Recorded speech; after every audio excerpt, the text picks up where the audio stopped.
Hi, I'm Darnell with Whale of Recipes, and this is my 30-day review of Breville's Smart Oven Air Fryer Compact. And if you have not already seen it, please see the initial review. In the initial review is where I do all the test cooks, all the testing, all the explanations of how everything works and how to use everything. That is all the initial review. That will be linked everywhere here around this video that I can link it.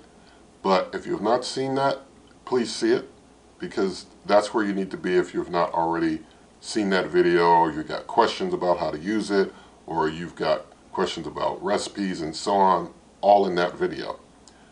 But here, in the 30-day review, is where I do a follow-up after I've used it for 30 days, and I talk to you about my thoughts, my impressions, and how I feel it compares to a few other things. Now, generally speaking, it's an okay little air fryer, but there were a number of things that were a bit frustrating for me with it, and I'm going to explain some of those things to you now because it's not very good at mitigating smoke. There are some air fryers, and I've reviewed well over 100 different types of ones, different countertop appliances and stuff here on the channel. Also, over 950 videos of different types of cooks and recipes, all that stuff.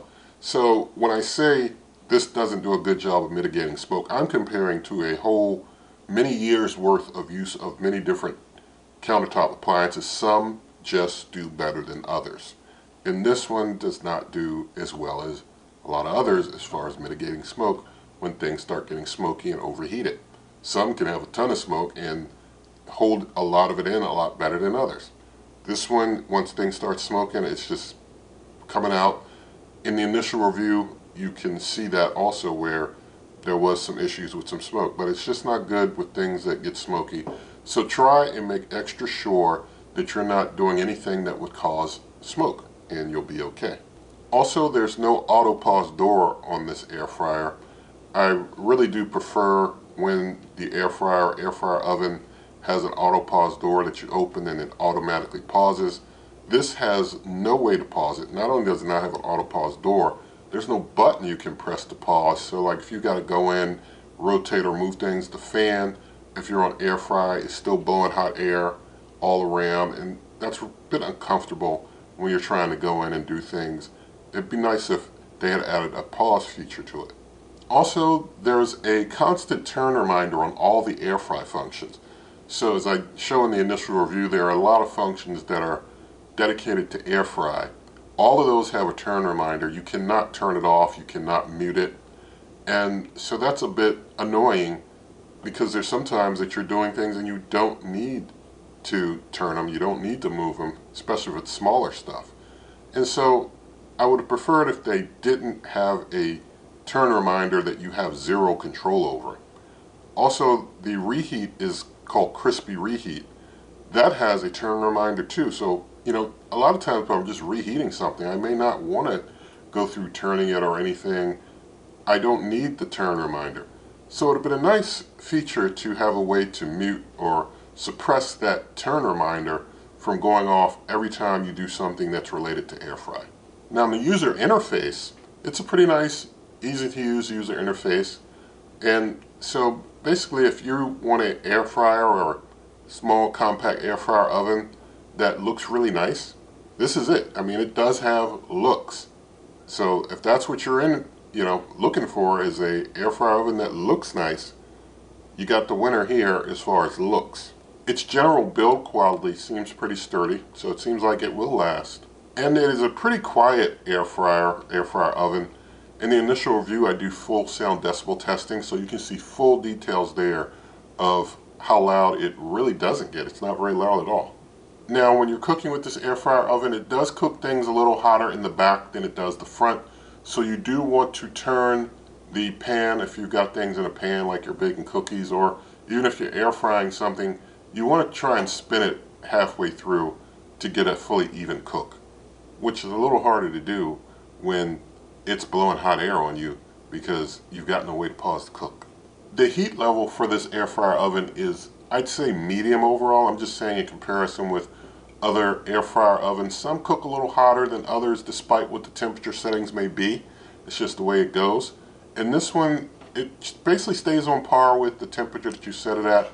not cooking things like too hard or too lightly. You can basically rely on your recipes as is to cook things up pretty decent. And when I say your recipes, I mean recipes that are dedicated to air fryer ovens and give instructions for air fryer oven use. I'm not saying that conventional oven recipes are going to work the exact same in this. Basically with these, they cook things a little quicker than your conventional ovens if you're not familiar with using a compact air fryer oven. Now I want to talk about some of the functions that I used. And basically for air fry works well, but beware of the smoke issue. Be careful with that. Also, air fry has no way to skip a preheat. So the air fry functions have a preheat, and it's kind of mandatory. You don't have a way to skip over it. Now functions like fries, wings, bacon, they're all like derivatives air fry. I really didn't use those.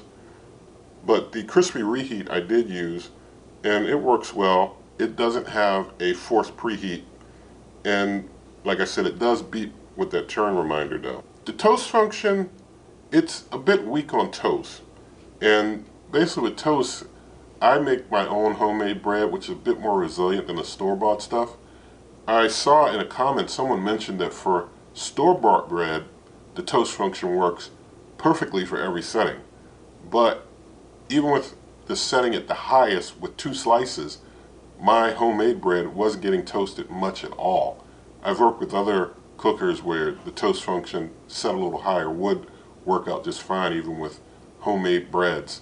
But this one, it's just a little weak, and I guess it is totally geared towards like just plain store-bought bread that's not as resilient. But I guess it's up to you. You can always increase the settings, which I was having to do, but still, it was just taking a lot longer than I would need with other air fryer ovens.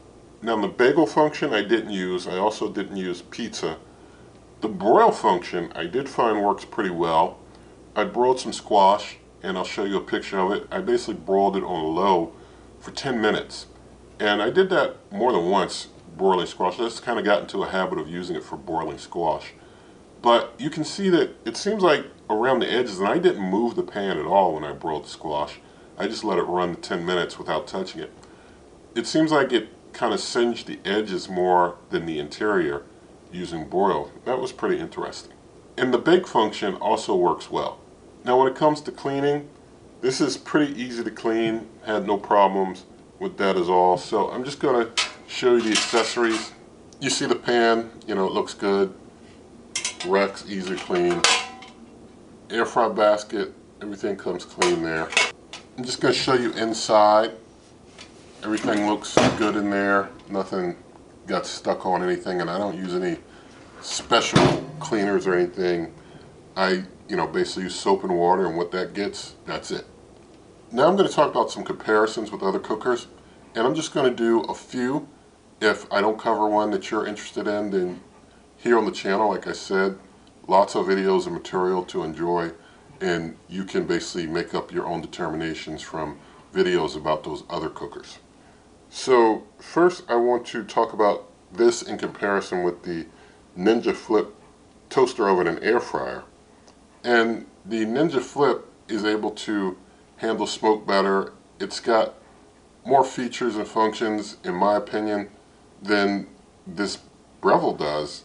I think that the Ninja, was just better built for a compact life. It can be folded up.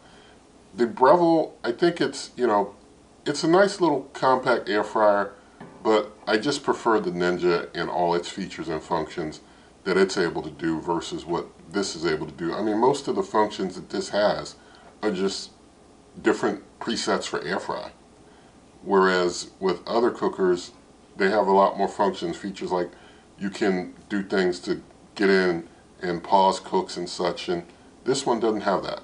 Now I want to compare this Breville to the Bella air fry toaster oven, and I have to say with the Bella, I didn't have to worry about things like a turn reminder because it doesn't have a turn reminder. But if I had to choose between having a turn reminder that I can't mute versus just not having a turn reminder, I'd rather just not have a turn reminder.